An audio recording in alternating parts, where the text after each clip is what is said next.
नमस्कार दोस्तों, मेरा नाम शुभम है और आज हम आए हुए हैं मिर्ज़ापुर विंध्याचल घूमने के लिए। मिर्ज़ापुर और विंध्याचल का नाम तो आप लोगों ने बहुत बार सुना होगा। तो आइए देखते हैं यहाँ पर क्या क्या घूमने लायक है और क्या हमें अनुभव मिलता है। मिर्ज़ापुर स्टेशन के सामने बड़े ही शान से हमारा तिरंगा लहराता हुआ नज़र आता है और उसके नीचे बड़ा ही खूबसूरत गार्डन और पार्किंग स्थल बनाया गया है। मिर्ज़ापुर को जैसा ही वेब सीरीज में दिखाया गया है वैसा बिल्कुल भी नहीं है, ये बड़ा ही शांत जगह है। तो सबसे पहले हम चलते हैं यहाँ से 10 किलोमीटर दूरी पे स्थित विंध्याचल। मिर्ज़ापुर और विंध्याचल घूमने के लिए आपको दो प्रमुख मार्ग मिलते हैं, जो कि रेल मार्ग और बस मार्ग है, और आप चाहे तो अपने व्हीकल से भी आ सकते हैं। और अगर आप हवाई मार्ग से आना चाहते हैं तो आपको वाराणसी आना होगा, जो कि यहाँ से 60 किलोमीटर दूरी पे है। तो आइए सबसे पहले चलते हैं माँ विंध्यवासिनी के दर्शन करने के लिए। दोस्तों, मैं हूँ शुभम और मैं आया हूँ आज माँ विंध्यवासिनी के दर्शन करने के लिए। माँ विंध्यवासिनी का दरबार मिर्ज़ापुर के विंध्याचल में स्थित है। गंगा नदी के तट पर बसा इस ये मंदिर बहुत ही प्यारा है। माँ विंध्यवासिनी की बहुत ही मान्यताएँ हैं और मान्यता के आधार पे इस मंदिर पे बहुत सारे श्रद्धालु दर्शन करने आते हैं।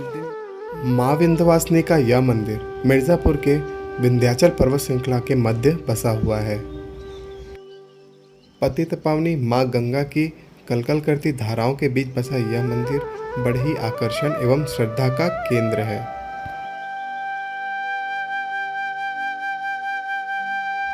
श्रद्धालु गंगा स्नान के बाद माँ विंध्यवासिनी के दर्शन को जाते हैं, जैसे कि मैं भी निकल पड़ा। रास्ते में मुझे बहुत से पंडित और पंडा मिले, जो कि मंत्रोच्चारण के साथ माथे पे तिलक लगा रहे थे। और इसी के साथ मैं पक्के घाट होते हुए माँ विंध्यवासिनी के मंदिर की ओर बढ़ चला, जो कि घाट से लगभग 50 से 60 मीटर की दूरी पे स्थित है। मंदिर के चारों तरफ अभी मंदिर कॉरिडोर का निर्माण चल रहा था, जो कि 1-2 वर्षों पे पूर्ण हो जाएगा। और इसके साथ ही हम पहुंच गए हैं माँ विंध्यवासिनी के मंदिर परिसर पे। तो दोस्तों, हम पहुंच चुके हैं माँ विंध्यवासिनी के मंदिर में। माँ विंध्यवासिनी का दरबार ये पीछे है, शायद कैमरा ले जाना अलाउ नहीं है, तो मंदिर के दर्शन मैं अंदर से नहीं करा पाऊंगा। पर यह है कि माता के दरबार को आप यहीं से प्रणाम कर सकते हैं। बहुत ही सुंदर मंदिर है। मंदिर में अंदर जाने के बाद, दर्शन करने के बाद पता करते हैं कि मंदिर की क्या मान्यताएं हैं, क्या क्या वहाँ का इतिहास है। मंदिर के अंदर स्वर्ण सिंहासन में एवं चांदी के छत्र के नीचे माँ विंध्यवासिनी विराजमान है, जो कि बड़ी ही सुंदर प्रतिमा है।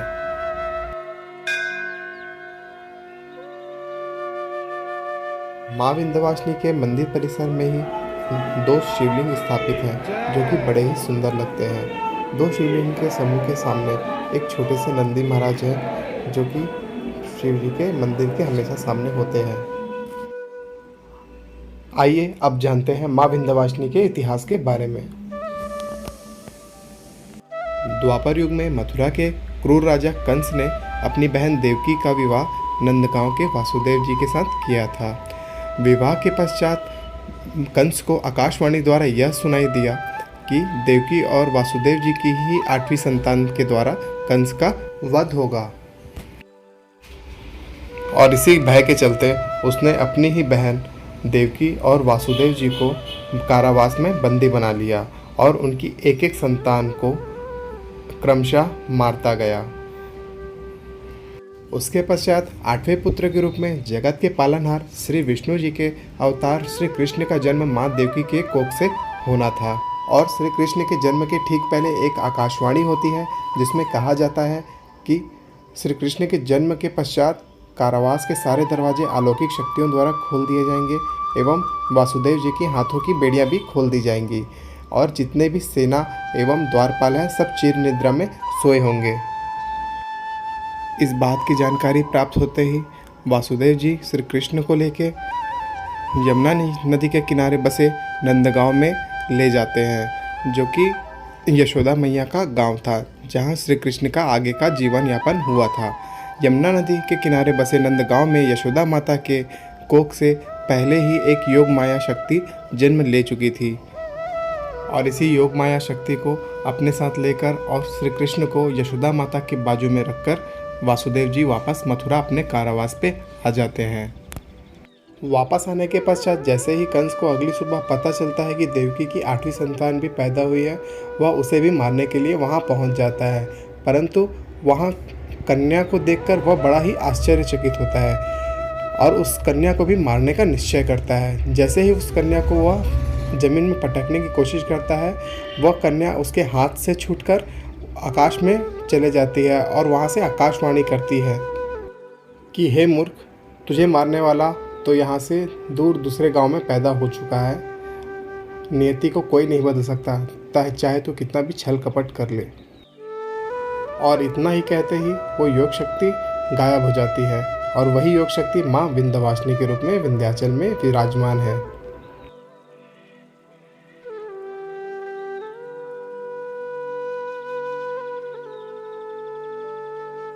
मंदिर के बाहर आपको प्रसाद, माता की फ़ोटोज़ आदि की काफ़ी सारी दुकानें मिलती हैं जो कि बड़े ही सुंदर ढंग से सजाई हुई रहती हैं। और इन्हीं दुकानों के बीच से होते हुए आप भैरव मंदिर की ओर जाते हैं। और भैरव मंदिर के दर्शन करने के बाद यहाँ 2 और प्रमुख मंदिरें हैं जिनका नाम काली खोह और अष्टभुजा है, जो कि 2 से 3 किलोमीटर के दायरे में स्थित है। कहा जाता है कि यह तीनों मंदिर के दर्शन करने से ही यहाँ की यात्रा सफल होती है। तो इसी बीच मैं माँ विंध्यवासिनी का दर्शन करके निकल चला अपने अगले मंदिर की ओर, जो कि था अष्टभुजा धारणी मंदिर। माँ अष्टभुजा धारणी मंदिर विंध्याचल पर्वत की श्रृंखला में पहाड़ों के ऊपर में बसा हुआ है। यहाँ पर जाने के लिए आपको घाटी नुमा रास्तों से जाना होता है और जैसे आप पहाड़ियों के ऊपर चढ़ते जाएंगे, आपको विंध्याचल का मनोरम दृश्य दिखता जाएगा। बहुत ही प्यारा नज़ारा नज़र आता है यहाँ पर। और लगभग विंध्यवासिनी मंदिर से 20 मिनट की दूरी पे बसा ये मंदिर हम धीरे धीरे जा रहे थे, मनोरम दृश्य का आनंद लेते हुए और थोड़ी थोड़ी गर्मी का भी आनंद लेते हुए। यहाँ के रास्ते एवं आसपास का जो दृश्य था बड़ा ही मनोरम था, जिसका आनंद लेते हुए हम आगे बढ़ते बढ़ते पहुँच चुके थे माँ अष्टभुजी के दरबार पे। और कुछ ही देरी में हम पहुँच चुके थे माँ अष्टभुजा के मंदिर परिसर पर। यहाँ भी और मंदिरों की तरह बाहर में चूड़ी कंगन, माता के प्रसाद, चुनरी, बच्चों के खिलौने आदि की दुकानें सजी हुई थी और इन्हीं के बीच से होते हुए हमें माता के दरबार पे जाना था।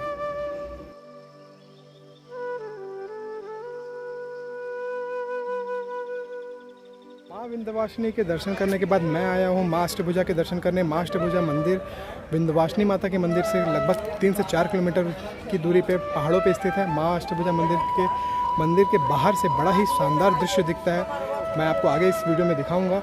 और दूसरी चीज़, यहाँ की मान्यता यह है, माँ विंध्यवासिनी के दर्शन करने के बाद हमें 2 और मंदिरों के दर्शन करने चाहिए। ये तीनों मंदिर के दर्शन करने के बाद हमारी यात्रा संपूर्ण मानी जाती है।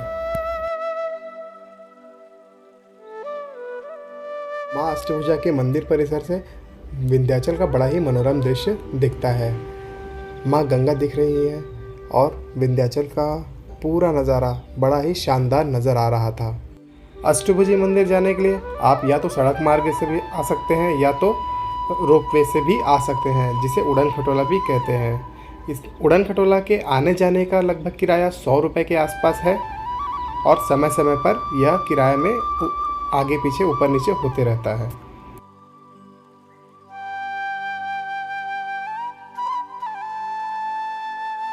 आइए अब चलते हैं माँ अष्टभुजा के दर्शन करने। मंदिर के दर्शन करने के लिए हमें वापस थोड़ा सा सीढ़ियों के द्वारा नीचे जाना होता है। चलते चलते माता के नाम लेते हुए हम आगे बढ़ते हैं और कुछ ही देर चलने के बाद हम पहुंच जाते हैं माँ के दरबार अष्टभुजी मंदिर पे।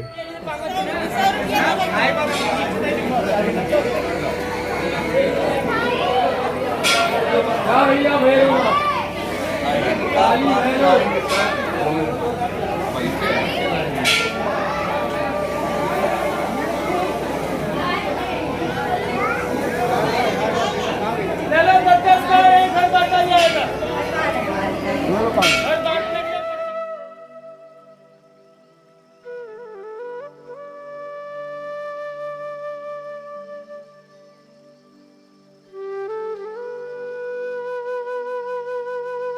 अष्टभुजा का मंदिर छोटे से गुफानुमा जगह पर स्थित है, जिसके लिए हमें झुककर जाना होता है और झुककर ही दर्शन करना होता है, जो कि आप वीडियो में आगे देखेंगे। और यहाँ की सभी मंदिरों के लिए एक चेतावनी है, जो कि यहाँ पंडा और दलालों के लिए है। यहाँ के पंडा और दलाल बड़ा ही पैसे की डिमांड करते हैं, जिससे आपको बच के रहना है। अपनी स्वेच्छा के अनुसार ही दान करें। और दोस्तों, इसके साथ ही हम पहुँच गए माँ अष्टभुजा मंदिर के अंदर। ये रही माँ अष्टभुजा की प्रतिमा। आप भी दर्शन कर लीजिए और अपने परिवार की सुख शांति के लिए प्रार्थना कर सकते हैं।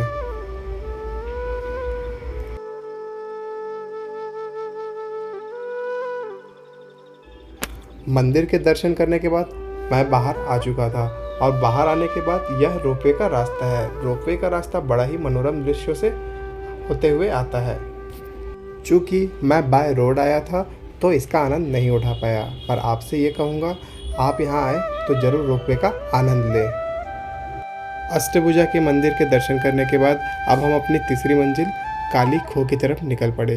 काली खो का मंदिर यहाँ से 2 से 3 किलोमीटर की दूरी पे स्थित है, जो कि ऊपर चढ़ाव वाले रास्ते पे स्थित है।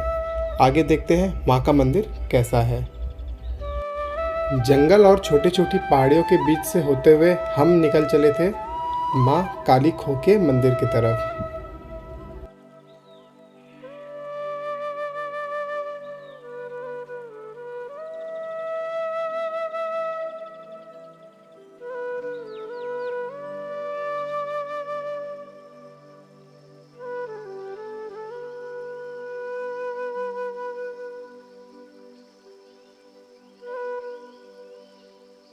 और इसी के साथ हम पहुंच गए माँ काली खो गुफा में।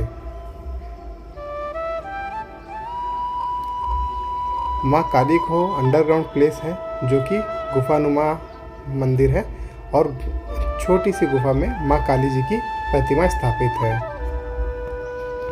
विंध्याचल की त्रिकोणी यात्रा करने के बाद, अर्थात तीनों मंदिरों के दर्शन करने के बाद, हम वापस निकल चले मिर्ज़ापुर की ओर।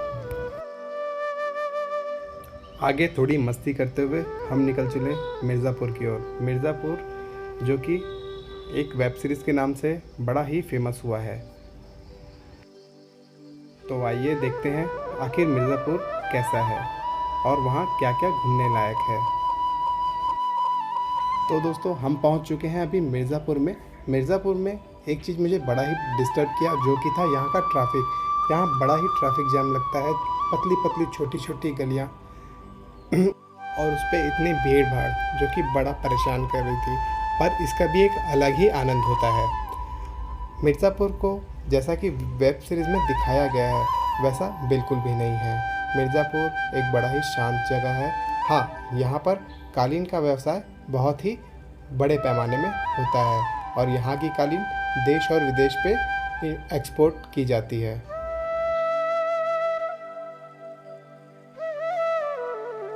मिर्ज़ापुर का बाज़ार शाम को बहुत ही घूमने लायक होता है। यहाँ की फेमस कचौड़ी चाट बड़ी ही फेमस है, और यहाँ के बाज़ार की रौनकता भी उसी से बनती है।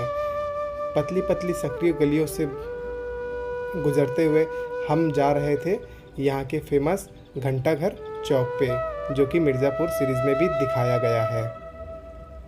मिर्ज़ापुर के पास 2-4 वाटरफॉल हैं, जो कि अपने बरसात के दिनों में बड़े ही आकर्षण का केंद्र होते हैं। पर मैं गया था गर्मी पे, जिस वजह से मैं वहाँ नहीं जा पाया। वहाँ पर बारिश का पानी था ही नहीं। और इस सजे धजे मार्केट का आनंद लेते हुए हम चल दिए घंटाघर की ओर, जो कि यहाँ का प्रमुख चौक है। व्यापारिक दृष्टिकोण से यहाँ का बाज़ार बहुत ही सुंदर है और बहुत ही भीड़ भाड़ चहल पहल वाला है। और इसी बाज़ार के भीड़ भाड़ का आनंद लेते हुए हम आगे बढ़ रहे थे और जा रहे थे घंटाघर की ओर।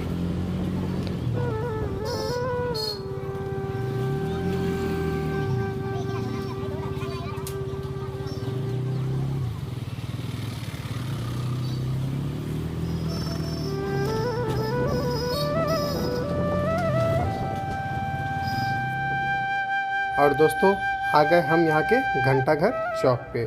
यहाँ की कुछ झलकियाँ आपके सामने पेश कर रहा हूँ। उसके बाद हम अपनी यात्रा आज यहीं समाप्त करेंगे और कल चलेंगे बाबा काशी विश्वनाथ की नगरी बनारस। दोस्तों, ये मेरा पहला वीडियो था। अगर इसमें कुछ गलती या त्रुटि हुई होगी तो उसे आप कमेंट बॉक्स पे लिख सकते हैं और आगे मुझे उसे सुधारने का मौका मिलेगा। तो दोस्तों, कृपया मेरे वीडियो को लाइक करें, उस पर कमेंट करें और मेरे चैनल को सब्सक्राइब करें और अपना स्नेह आशीर्वाद बनाए रखें। धन्यवाद।